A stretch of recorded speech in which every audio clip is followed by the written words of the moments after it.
তোমরা ভাবো বিদেশে থাকি কামাই অনেক টাকা, কেউ বোঝো না এই প্রবাসীর বুক যে ভীষণ ফাঁকা।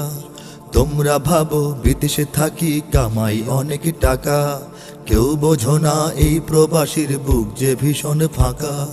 বসত ভিটা জমিন বেচে এলাম পরের দেশে, ঋণের টাকা শোধ করে যায় দিন মজুরের বেশে। ঋণের টাকা শোধ করে যায় দিন মজুরের বেশে।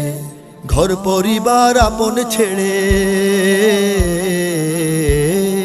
ঘর পরিবার আপন ছেড়ে একলা পড়ে থাকি। প্রবাস মানে নিজের সাথেই নিজের জীবন ফাঁকি, প্রবাস মানে নিজের সাথেই নিজের জীবন ফাঁকি। আহা হা